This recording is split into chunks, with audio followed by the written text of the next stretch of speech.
आप देख रहे हैं सत्य आज तक, हमेशा सत्य।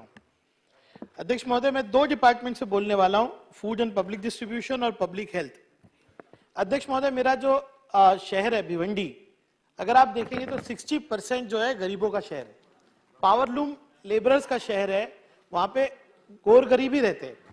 और जिस तरह से राशन ऑफिस में करप्शन चल रहा है, मैं 3 साल से कोशिश कर रहा हूं कि कैसे भी मैं राशन ऑफिस के करप्शन को कंट्रोल में लाऊं। अध्यक्ष महोदय, मैं बहुत बड़ा धरना भी वहां पर कर चुका हूं, लेकिन क्योंकि सरकार की तरफ से मुझे मदद नहीं मिलती, जो हायर ऑफिसर्स की नहीं मिलती, उसकी वजह से वहां पे दलालों का अड्डा बना हुआ है। अध्यक्ष महोदय, ये पूरे महाराष्ट्र का विषय होगा कि अगर किसी भी गरीब को ऑनलाइन नाम चढ़ाना हो अपने राशन कार्ड के लिए, तो उसको 45 डेज में उसका नाम चढ़ना चाहिए, लेकिन 4 से 6 महीने लग रहे हैं कि ऑनलाइन नाम अगर किसी व्यक्ति का आ जाए। अध्यक्ष महोदय, आप देख लीजिए, अगर आप किसी भी राशन ऑफिस में जाएंगे तो दलाल के थ्रू ही आप काम करा सकते हैं। जितने भी इंस्पेक्टर्स हैं, आप देखेंगे कि वो इंस्पेक्शन करने जाते हैं, गोर गरीबों से पैसा मांगते हैं। अध्यक्ष महोदय, आज दक्षता कमेटी नहीं है। ये दक्षता कमेटी नहीं होने की वजह से कोई लोक प्रतिनिधि की आवाज वहां पे नहीं उठ रही है, स्टाफ की शॉर्टेज है। और अभी आपने, सरकार ने ये अनाउंस किया कि आप गुड़ी पाड़वा के लिए और सारे जो है फेस्टिवल के लिए शिला वाटप करने वाले हो। सारे कर्मचारी स्ट्राइक पे, कैसे करने वाले हो आप?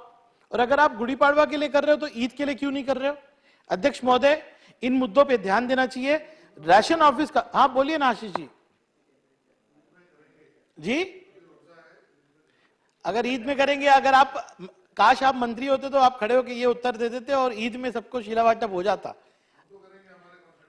नहीं, सरकार के माध्यम से आप क्यों नहीं कर रहे? जब सरकार के माध्यम से गुड़ी पाड़वा के लिए हो रहा है तो ईद के लिए क्यों नहीं हो रहा? अध्यक्ष महोदय, यहाँ पे सम्माननीय मंत्री महोदय हेल्थ के बैठे हैं। मेरे इलाके में आईजीएम हॉस्पिटल है। अध्यक्ष महोदय, भिवंडी बहुत बड़ी डिस्ट्रिक्ट है और पूरी डिस्ट्रिक्ट के अंदर एक सब डिस्ट्रिक्ट हॉस्पिटल है। उस सब डिस्ट्रिक्ट हॉस्पिटल का ये हाल है कि मैं तो पहले मुंबई में नगर सेवक था, मैंने नायर केएम सब जगह काम किया है, लेकिन शासन के मार्फत जो हेल्थ फैसिलिटी चल रही है वहां पर बहुत ध्यान देने की जरूरत है। पहले तो बजट में आपने हेल्थ बजट को कम कर दिया। सावंत साहब, आप सम्माननीय मुख्यमंत्री के करीब है, आपको तो बोलना चाहिए 4.6 से 7% करो, लेकिन 4.6 कर दिया, 7% बजट को गिरा दिया आपने। आप कैसे अभी काम कर पाएंगे? अध्यक्ष महोदय, अगर आईजीएम हॉस्पिटल में आप देखें 200 बेडेड ये हॉस्पिटल होना चाहिए, लेकिन वहां पे 100 बेड की भी फैसिलिटी नहीं है। मैं जैसे ही आमदार बना, मैंने देखा कि आईजीएम हॉस्पिटल की जो जमीन है वो सरकार को हस्तांतर नहीं हुई है। मैंने पीआर कार्ड पे नाम चढ़ा के दिया गवर्नमेंट का, लेकिन आज भी वहां पे 100 बेड की फैसिलिटी नहीं है। सादा मैटरनिटी वहां नहीं हो पाता है। अध्यक्ष महोदय, मैं सावंत साहब से 2-3 बार मिल चुका हूं और ये बातें आपको मैंने बताई है। मैं आपको एक ही केस बताऊंगा। एक 9 महीने की प्रेग्नेंट महिला सविता दिनेश यादव जी की डेथ वहीं पे हुई, और ये मेरे कार्यकाल 3 साल के अंदर मैटरनिटी को रिलेटेड 10 से 15 इशू हो चुके हैं और ये डेथ हो चुकी है। मैं इसी केस के बारे में क्यों बात कर रहा हूं? क्योंकि आपके ही अधिकारियों ने अब इंक्वायरी करके 2 मेडिकल ऑफिसर्स पे कार्रवाई और सुपरिटेंडेंट पे कार्रवाई प्रपोज की। ये कार्रवाई करने के पहले आप देखिए, कम से कम 9 केसेस के बारे में मैंने पत्र व्यवहार किए, लेकिन नहीं ध्यान देने की वजह से एक महिला की जान गई। अब मेरा आपसे डिमांड है, क्योंकि आप कह रहे हो कि निग्लिजेंस की वजह से डेथ हुई, आप सम्माननीय मुख्यमंत्री जी को कहिए कि मेरी मांग है कि उस महिला को 25 लाख रुपए का कॉम्पनसेशन दिया जाए। अध्यक्ष महोदय, बोलते हुए भी शर्म आती है, वहां के सुपरिटेंडेंट जो है छुट्टी देने के लिए पैसे मांगते हैं। वहां पे मतलब पूरे स्टाफ से कलेक्शन करके सुपरिटेंडेंट को पैसा दिया जाता है। तीसरा सुपरिटेंडेंट है। मैं आपको ये पूरे दस्तावेज दे सकता हूं। 10% के बगैर कोई कॉन्ट्रैक्ट एम्प्लॉय की सैलरी नहीं निकलती। ये मेरे पास प्रूफ है सारे।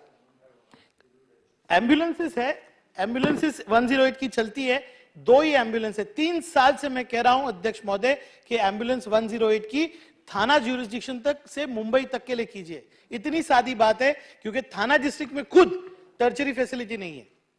अध्यक्ष महोदय, जो एम्बुलेंस के ड्राइवर्स होते हैं वो डीजल तक नहीं भरते एम्बुलेंस में, और सारे पेशेंट्स को प्राइवेट हॉस्पिटल में, ऐसे गरीब शहर में ले जाया जाता है।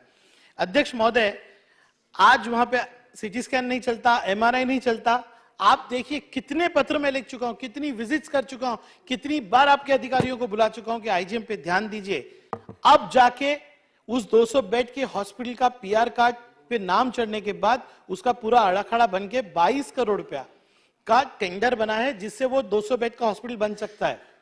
और वो 22 करोड़ हमने पहले अभी मांगा है डीपीटीसी से, अगर हमें नहीं मिलता तो पब्लिक हेल्थ से वो पैसा दिया जाए ताकि भिवंडी को एक 200 बेड का हॉस्पिटल मिले। और उसके साथ साथ मेरी रिक्वेस्ट है कि सम्मानीय मंत्री महोदय एक बार वहां के देखिए आप कि मैटरनिटी जैसी फैसिलिटी नहीं चलती। मैंने खुद एम्बुलेंस रख के आज एक पैरेलल व्यवस्था बनाई है जिससे हम पेशेंट्स को मुंबई तक ला सके। अध्यक्ष महोदय, मैं आमदार बनने के बाद एक ही मिनट लूंगा। अध्यक्ष महोदय, मैं केंद्र सरकार से मैंने एक निवेदन किया कि भिवंडी शहर को mother and child care hospital दीजिए, और मैं धन्यवाद भी दूंगा केंद्र सरकार से कि 59 करोड़ की निधि हमारे पास आके पड़ी हुई है, लेकिन आईजीएम हॉस्पिटल में जगह अलोकेट नहीं करने की वजह से वो भी इंप्लीमेंट नहीं हो रहा। मैं सम्मान्य मंत्री महोदय जी से कहूंगा कि आईजीएम के विषय में आप मीटिंग लगाइए, आप देखिए, आप हमारा साथ दीजिए। मैं पूरी भिवंडी शहर ही नहीं डिस्ट्रिक्ट के लिए आपको पूरी हेल्थ फैसिलिटी वहां बना के दूंगा।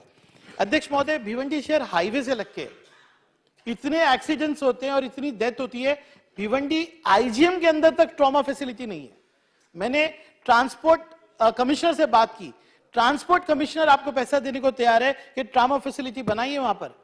बताइए, लोग जान चली जाती है लोगों की।